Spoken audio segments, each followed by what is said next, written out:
Bienvenidas a todas las personas que nos acompañan hoy en esta charla.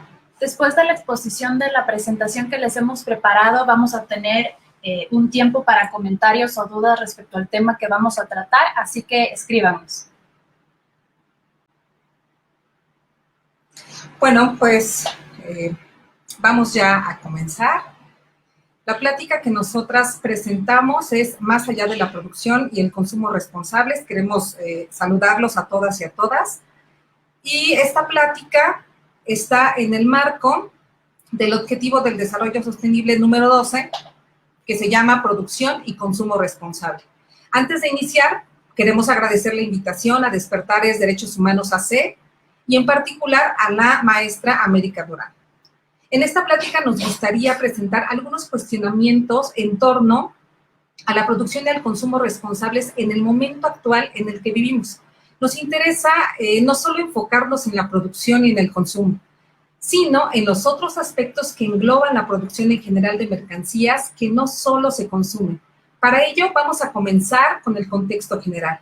Carla, platícanos, ¿qué son los Objetivos del Desarrollo Sostenible y a qué se refiere en particular el ODS 12? Pues bueno, en principio nos interesa situar brevemente los Objetivos de Desarrollo Sostenible u ODS que convocan esta serie de charlas.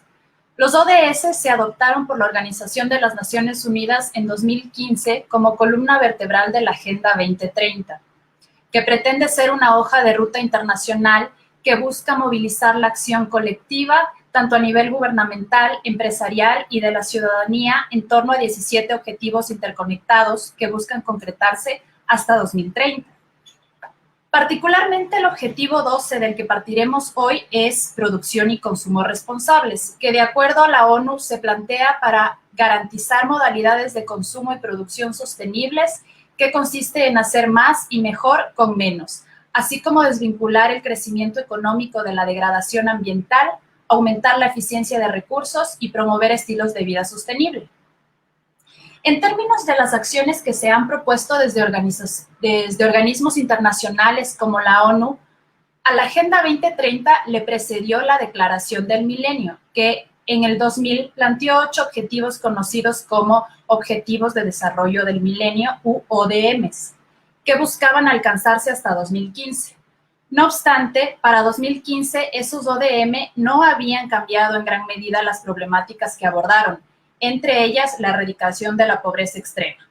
Entonces, estos antecedentes son relevantes, pues si bien los ODS de la agenda vigente presentan un acercamiento más integral que sus antecesores frente a los problemas socioambientales actuales y por tanto se han convertido en un punto de referencia para agendas sociales, ambientales y económicas de instituciones públicas y privadas, sería necesario valorar qué tan viables son las metas que se proponen. Sí, como se ha señalado desde diversos sectores, el lenguaje retórico y las responsabilidades imprecisas no proyectan cambios estructurales en una época tan apremiante como la que nos plantea hoy el cambio climático.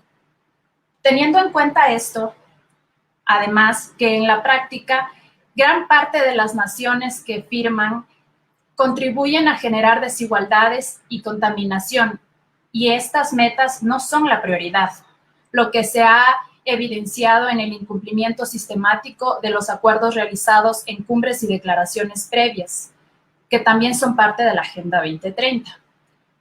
Esta polémica está a tono con las controversias que despierta el concepto mismo de desarrollo sostenible planteado en los años 80. Frente a este panorama, ¿qué implicaría abonar a un diálogo que reflexione más allá de la producción y el consumo responsable? ¿Qué piensas tú, Beth? Bueno, pues en relación a lo que nos has explicado, a mí me gustaría traer a la mesa lo que hay antes de la producción y del consumo de una mercancía. Es decir, cuando hablamos de producción, no solo debemos referirnos o enfocarnos en la transformación de los recursos en un objeto mercancía, sino que hay que mirar un poco más para ver que la producción comienza desde la apropiación y la transformación de la naturaleza. En este sentido, me gustaría que pensemos en que todo lo que nos rodea es naturaleza transformada. Ya lo decía el geógrafo Neil Smith, que era colega cercano a David Harvey, que la producción de la naturaleza significa la transformación de la naturaleza. ¿Cómo lo podemos nosotros ver? Pues bueno, en nuestro entorno inmediato, la ropa que usamos, la computadora con la que estamos trabajando, los muebles de una casa, de las oficinas, las fotografías, los materiales con que están construidas las casas, las ciudades, en fin, todo eso es naturaleza transformada. Entonces, lo que producimos y lo que consumimos no es más que esta naturaleza transformada. Y bueno, entonces esta transformación o producción de la naturaleza no ha sido la misma a lo largo del tiempo, es algo que también debemos considerar. A muy grandes rasgos y sin detenernos en los detalles históricos, tenemos que no se ha producido lo mismo ni de la misma manera en el mundo primitivo, en la época medieval, en la época prehispánica o en la actualidad. Aquí podemos pensar en dos ejemplos de nuestra vida diaria para tenerlos más cercanos, que han estado presentes a lo largo de las épocas. Entonces, se me viene a la mente, por ejemplo, los muebles. Entonces, si pensamos que los muebles pues, se han venido utilizando a lo largo de la historia como parte de las necesidades de la sociedad. Entonces, por ejemplo, una mesa que se producía en la época primitiva o en la época medieval, o lo que funcionaba como una mesa en ese tiempo, implicaba sí la transformación de la forma de la naturaleza en un producto o valor de uso que incluía no más que quizá unos clavos de metal. Mientras que si pensamos en esa misma mesa o la función de ella en la actualidad, tenemos que hay de diferentes materiales, ya hay aleaciones y donde esta producción es mucho más compleja.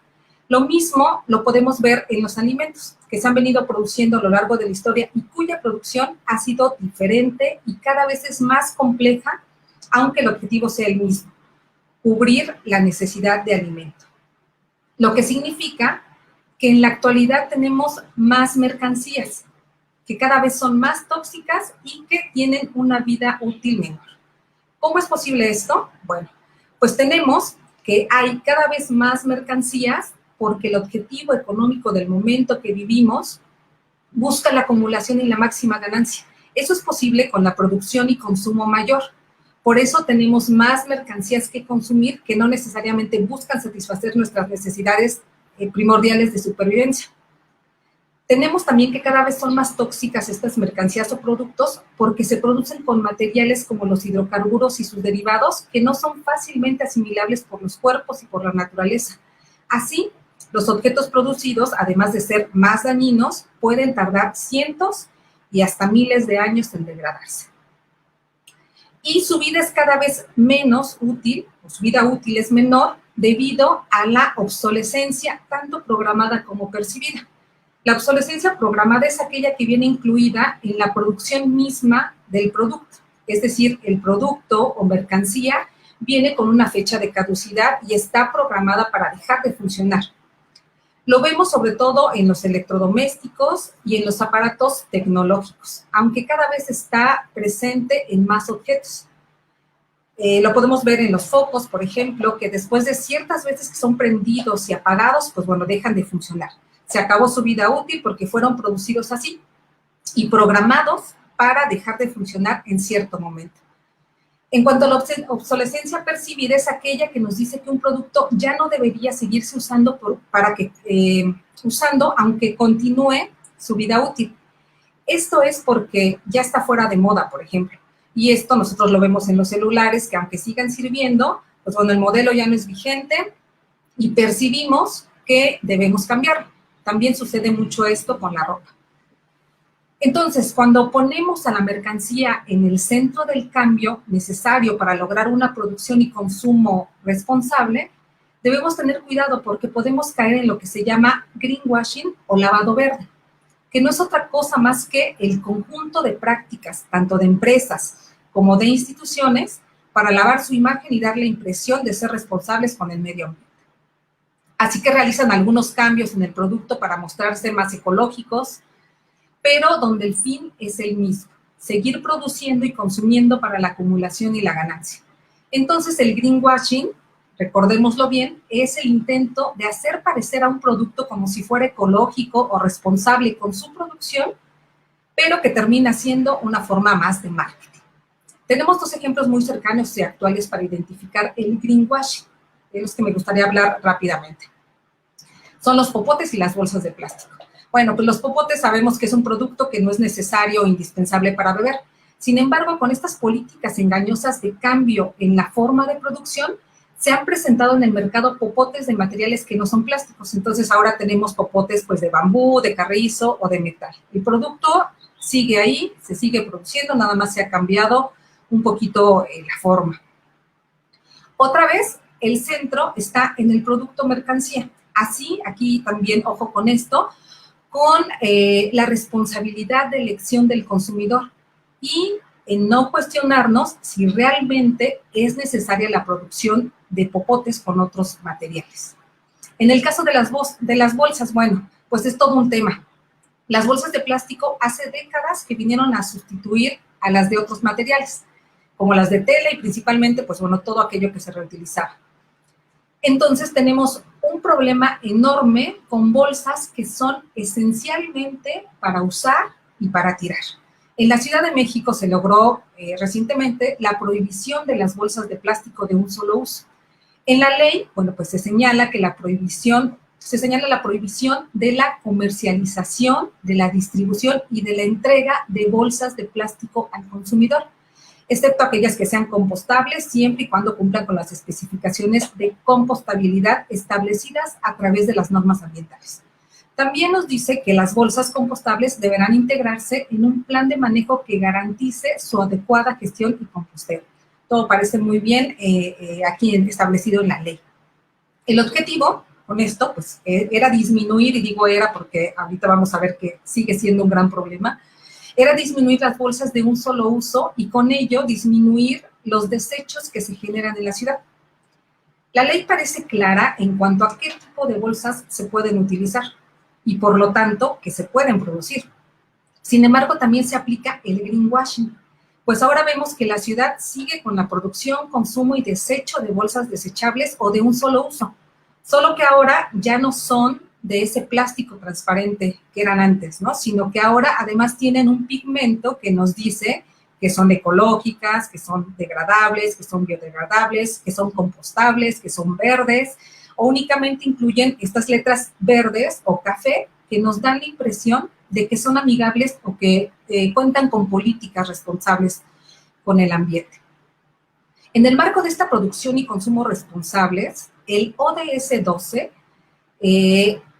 me gustaría que pudiéramos recalcar que si bien hay una responsabilidad importante de parte de los productores y de los actores gubernamentales, el énfasis se sigue llevando hacia los consumidores. Esto es, que sean los consumidores quienes elijamos qué tipo de popotes o bolsas debemos usar, mientras que no se cuestiona al productor o a la misma producción. Otra vez, regresando al caso de las bolsas, iniciamos el año en la Ciudad de México con el establecimiento de sanciones para los comercios que utilizaran las bolsas de un solo uso. Bien, pero ¿qué hay de quienes las producen? En fin, este es todo un tema que implica el análisis de diferentes actores y que, bueno, vale la pena en otro momento poder profundizar en ello. Lo que me gustaría dejar en claro es que cuando veamos un producto, no solo pensemos en la responsabilidad que nosotros como consumidores tenemos a la hora de elegir consumirlo, sino que pensemos también en la responsabilidad que tienen tanto los productores como las autoridades gubernamentales en la regulación de dicha producción. Y con esto, bueno, me gustaría poner al desecho en la mesa como otro aspecto esencial de esta producción y consumo que pretenden ser responsables. Y es algo en lo que Yana y yo queremos también ahondar, ¿no? ¿Qué es el desecho? Bueno, pues es el resultado de esta relación y producción de la naturaleza. Si decíamos que todo lo que tenemos alrededor es naturaleza transformada, entonces, pues estamos desechando esta naturaleza cuando la tiramos. Como vemos en este esquema, bueno, pues en cada uno de los procesos metabólicos tenemos desechos. ¿Esto qué quiere decir? Bueno, pues que se desecha o se generan desechos desde que se extraen los materiales para la producción. Tenemos desechos en el proceso de transformación. Tenemos desechos cuando se distribuyen las mercancías. tenemos desechos durante el proceso mismo de consumo y evidentemente también en el de disposición. Entonces, tenemos que ver más allá de la producción y del consumo y ver que este proceso genera desechos que son a su vez consumidos y que generan problemas al ambiente y en la salud. Hay desechos que sin tener la posibilidad de elegir consumirlos, se consumen. Y en este caso, pues tenemos, por ejemplo, los contaminantes que se liberan al aire o a los suelos y a los cuerpos de agua. No elegimos consumirlos, pero los consumimos. Y como ya comentamos antes, bueno, pues ahora los desechos son más en cantidad y cada vez son más tóxicos, Carla. Pues bueno, teniendo en mente esta invitación que hace Beatriz a pensar en la amplitud de personajes y acciones implicadas más allá de la producción y el consumo, me parece importante resaltar que la producción y el consumo se insertan en una red de procesos interconectados, es decir, que no son acciones aisladas que pueden existir de manera independiente. En ese sentido, me parece que resultaría insuficiente centrar la atención en la producción y particularmente en el consumo como momento cumbre, sin conectarlos con el resto de procesos necesarios tanto para el flujo de productos como para el de desechos, que ahora también son mercancía. Esto principalmente porque en el modelo productivo hegemónico, estos procesos responden a un sistema extractivo, colonial, patriarcal y racista, que se sostiene precisamente por la imbricación de esas características, situación que es fácil perder de vista. ¿A qué me refiero con sistema extractivo, colonial, patriarcal y racista? A que las relaciones que mantenemos con otras personas, como con otras especies, están atravesadas históricamente por desigualdades y violencias basadas en supuestos de raza, de género, de clase, de ubicación geográfica, avalados socialmente como verdades, generando que unas vidas sean valoradas más que otras. En este marco, se ha legitimado, por ejemplo, la extracción intensiva de materias mediante procesos que ponen en riesgo la salud de ciertos cuerpos y ciertos territorios, que abastecen el flujo acelerado de mercancías y de desechos, y que prácticamente reduce todo a la relación mercantil, es decir, de compra y venta, mediante el poder adquisitivo, que es a la vez un poder de desechar. ¿Por qué hablo entonces de ciertos cuerpos y ciertos territorios? Porque las afectaciones en las distintas etapas de este modelo de abastecimiento y desecho no las absorbemos todas las personas de la misma forma. Comúnmente son grupos de personas racializadas y empobrecidas las que asumen los trabajos hostiles y mal remunerados que demandan estos procesos, trabajos que al momento del consumo de productos suelen estar invisibilizados. De la misma forma que no es en todos los territorios donde están instalados megaproyectos extractivos, como minería a cielo abierto, fracking, o incluso como sucede en el Istmo de Tehuantepec, en México, con proyectos eólicos etiquetados como sostenibles que continúan ocasionando despojo de tierras, desplazamientos forzados, que son proyectos que entran sin consulta previa y que además no producen un beneficio sostenido a las comunidades donde se instalan. En esos casos, habrá que preguntarse, ¿desarrollo sostenible para quién? Podría parecer que todo esto que he dicho no se relaciona con la producción y el consumo responsable. Sin embargo, si recordamos que ni la producción ni el consumo existen de manera independiente, nos dará sentido reflexionar sobre los momentos previos y posteriores a nuestra adquisición de tal o cual producto. Estos cuerpos y estos territorios no son solo los que trabajan para gestionar las mercancías que llenan los estantes, sino también los que gestionan los desechos que se producen. Por tanto, es importante señalar esta diferenciación tanto de responsabilidades como de afecciones, porque si no, parecería que todas las personas y todos los territorios están implicados de la misma manera, lo que oculta la diversidad de realidades y profundiza las desigualdades. Pensar más allá de la producción y el consumo requiere, entre otras cosas, conectar aquello que parecería estar aislado y aterrizarlo en acciones, cuerpos y territorios concretos. Y es por eso que precisamente hoy quiero hablar en particular sobre quiénes gestionan los desechos. Sabemos que la calidad y la cantidad de residuos que se produce hoy pueden desaparecer de nuestros espacios más cercanos, pero eso no significa que desaparezcan del todo. Los residuos permanecen en algún lugar, a veces abandonados en la calle, en la banqueta, en montañas, en el mar, otras en vertederos. Teniendo en mente esto, sería interesante preguntarnos si cuando limpiamos nuestro cuerpo y nuestra casa reflexionamos que en ese acto, en la dinámica actual, implica también que de alguna manera ensuciemos otros cuerpos y otros espacios. Por ejemplo, cuando sacamos la basura de nuestros espacios, ¿pensamos en las personas que gestionan esos desechos o en los territorios donde van a permanecer después de que los alejamos?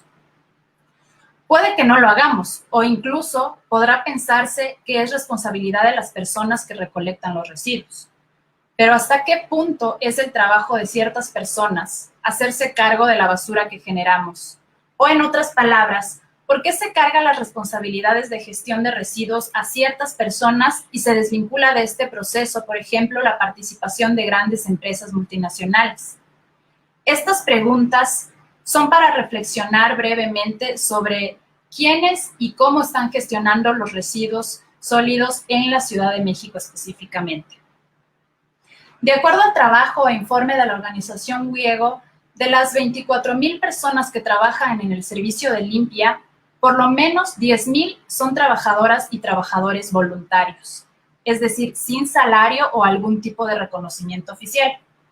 Estas personas subsisten, por un lado, de la venta de materiales reciclables a través de su búsqueda en bolsas de basura, comúnmente mezcladas que reciben, lo que se conoce como prepepena, y por otro, de la propina que algunas personas les dan. La categoría de voluntarios o voluntaria con la que se nombra niega la relación laboral y sobre todo el aporte del trabajo de estas personas al servicio de limpia de la ciudad. La precarización laboral en la que se desenvuelven expone la indiferencia de su trabajo en distintas escalas.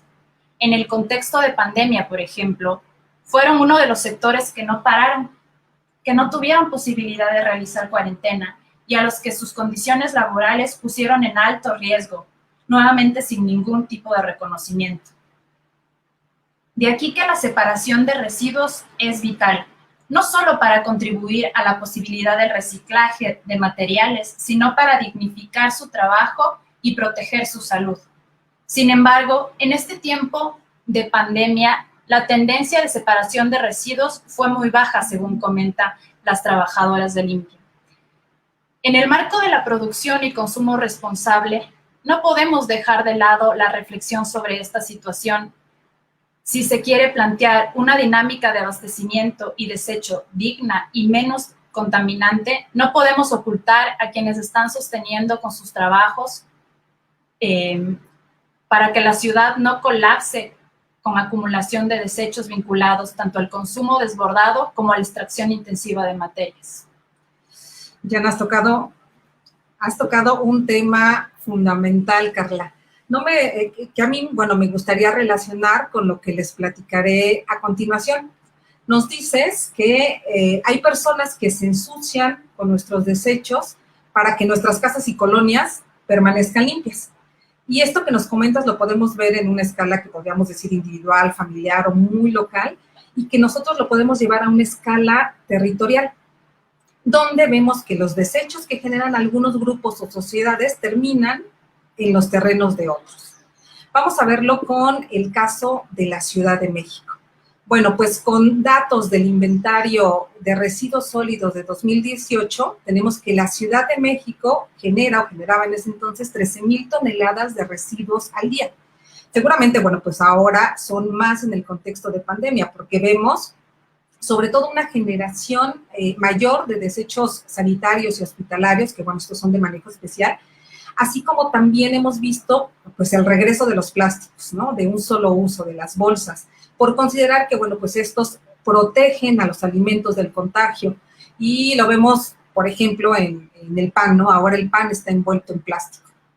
En fin, que esas 13,000 toneladas, pues no son depositadas dentro del territorio de la propia ciudad, sino que se llevan lejos de ella, pero bueno, ya también en un contexto de la urbanización que tenemos, de la metropolización, pues ya no hay lejos, ¿no? Ya no están lejos estos rellenos sanitarios. Y entonces, ¿qué tenemos? Pues bueno, que la Ciudad de México lleva sus residuos a 5 rellenos sanitarios que están en el Estado de México y en el Estado de Morelos.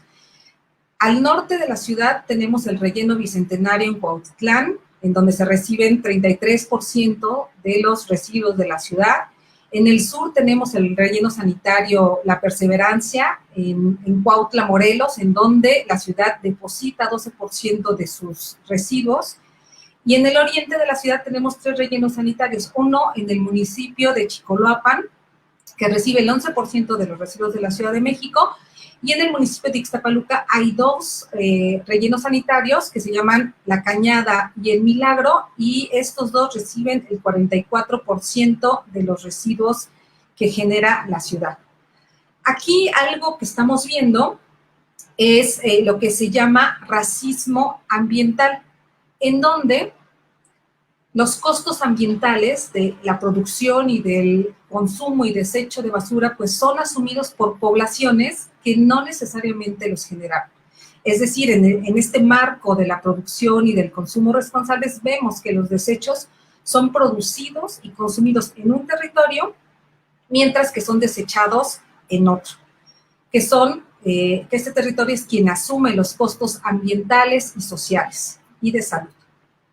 Y ya solo para cerrar este tema tan amplio donde nos propusimos, Carla y yo, ver más allá de la producción y el consumo, y donde hemos integrado la apropiación de la naturaleza y la generación y disposición de desechos, me gustaría comentar brevemente los impactos de 2 sistemas de disposición, que son los rellenos sanitarios y los incineradores de basura. Los rellenos sanitarios pues, son sitios de disposición final donde se entierran los residuos, y la descomposición de los desechos pues genera líquidos lixiviados y gases que contaminan el ambiente y la salud de la población. Mientras que los incineradores, por su parte, bueno, en este proceso de quema de residuos, tenemos que se forman compuestos nuevos, como son las dioxinas y los furanos, conocidos como compuestos orgánicos persistentes, o COPS, y estas sustancias son extremadamente tóxicas, cancerígenas, persistentes y bioacumulables, que además pueden dispersarse a grandes distancias de su fuente. En síntesis, pues bueno, comentar que la basura o los desechos no desaparecen con el consumo, sino que persisten e impactan en diversos niveles. De ahí la necesidad de ver más allá de la producción y del consumo. Pues sí. Mientras piensan, si tienen algunas dudas o comentarios, vamos a leer una pequeña frase de Fernanda Solís, que hace referencia a los temas que tratamos. Dice: es con el capitalismo industrializado la primera vez en la historia de la humanidad que los residuos producidos superan la capacidad de la Tierra para reabsorberlos, y su nocividad creciente pone en riesgo el mantenimiento y regeneración de los ciclos vitales. Gracias, y para la reflexión.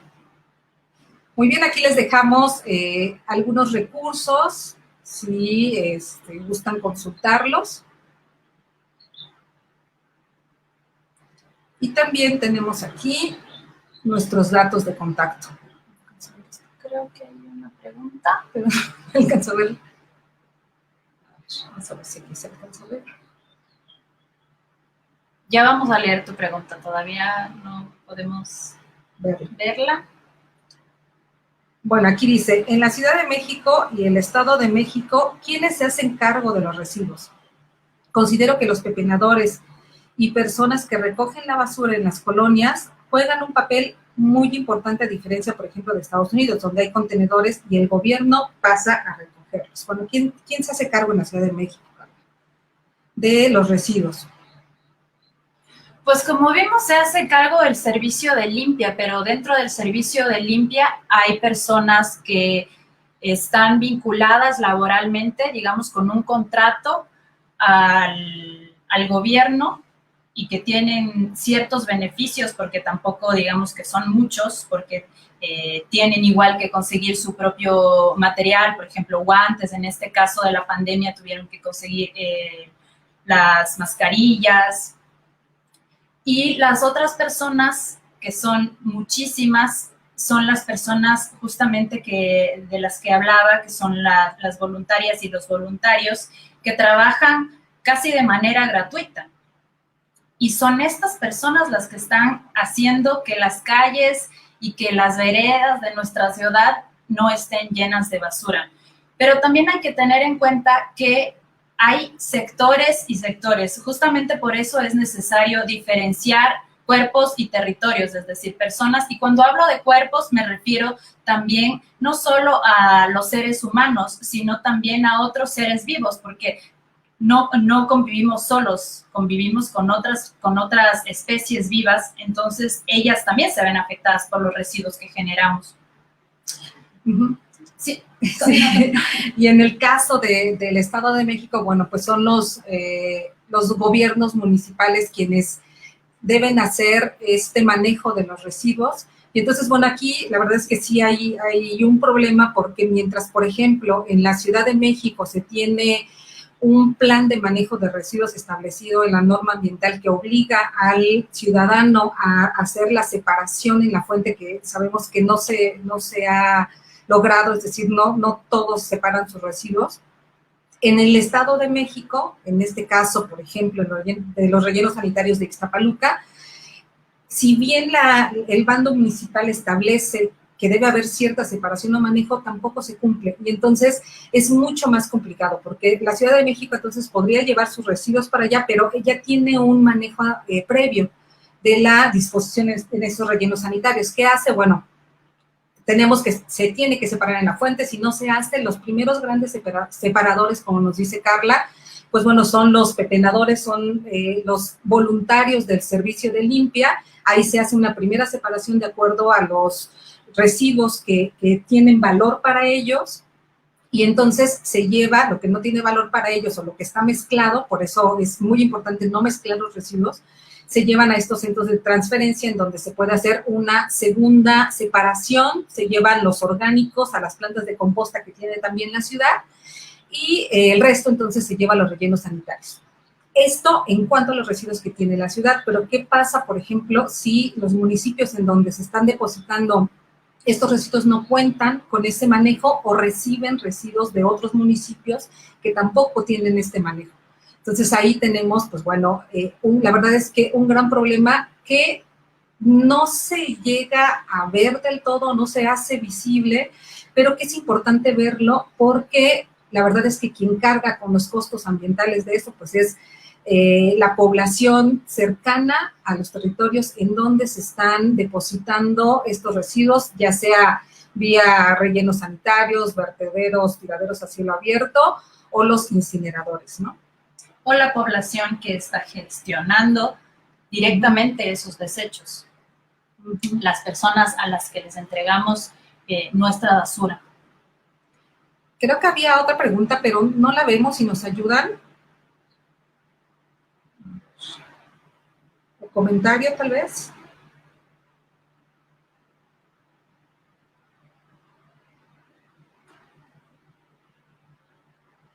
Bueno, aquí tenemos, Osiris nos dice saludos a las ponentes. Totalmente cierto, ahora se disfrazan muchos productos como amigables con el ambiente y sus formas de producción y distribución no son tal. Sí, entonces por eso también nosotros tener conocimiento como consumidores de esto, pues para no caer en la trampa.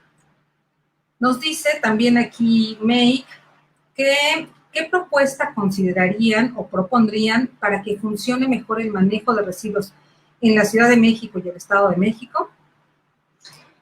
Pues es una respuesta, más bien no hay una sola respuesta.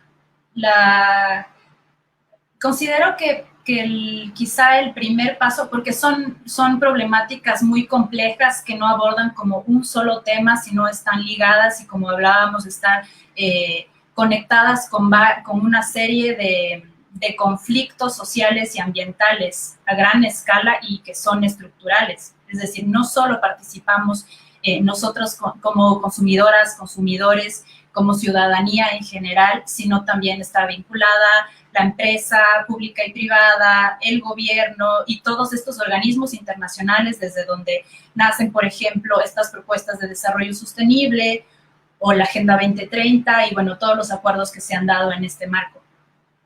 Entonces, lo importante sería poder ir más allá, seguir como pensando, invitándonos a ser más curiosas, curiosos, cuestionar como lo que tenemos enfrente, y quizá lo que tenemos enfrente es nuestro basurero. ¿Qué hay y por qué está lleno de tal forma que tiene, o por qué consumimos lo que consumimos, más allá de para sentir culpa, que esa no es como una de las cuestiones que queremos dejar, como sentir culpa de lo que estamos como generando o consumiendo, es más bien para saber a qué responden ese tipo de acciones y prácticas, con qué se conecta, qué sí es mi responsabilidad y cuáles son las responsabilidades del gobierno, de las instituciones, tanto públicas como privadas. ¿Qué piensas tú de esto? Sí, pues también pienso que necesitamos justamente involucrarnos todos los actores, ¿no? Justo como dices, Carla, no es nada más dejar la responsabilidad en el consumidor, porque eso es lo que se ha hecho, ¿no? O sea, se le ha dejado la responsabilidad e incluso esta culpa, ¿no? Si hay basura en las calles es porque tienes la culpa por tirarla, ¿no? Si se siguen consumiendo las bolsas es porque tú las sigues pidiendo, sí, pero no estamos cuestionando también la producción y lo que implica que se siga llevando a cabo en las condiciones en que se lleva a cabo, porque también hay instituciones que están permitiendo que esto sea de esta manera. Entonces, hay una propuesta interesante del programa Basura Cero, en donde lo que se propone es hacer una reducción de los residuos por medio de la reutilización, por medio del consumo consciente y, bueno, dejar el reciclaje como al final, y de esta manera se podría disminuir muchísimo los residuos que se llevan a los rellenos sanitarios, y justamente la finalidad es que no haya rellenos sanitarios o que no haya necesidad de tener que quemar la basura. Entonces, esa podría ser una propuesta. Y pues yo creo que sería todo, porque no alcanzamos a ver bien aquí. ¿Tienen alguna otra duda, pregunta, comentario?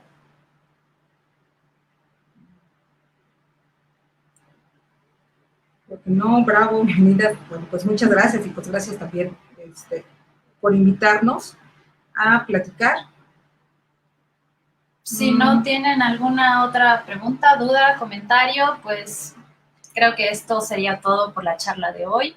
Sigan asistiendo a las otras charlas que ha convocado Despertares, y pues eso sería todo. Si tienen alguna duda, algún comentario que quisieran hacernos fuera de la transmisión en vivo, pues tienen ahí nuestros datos de contacto, y con todo gusto pues podremos apoyarlo en lo que podamos.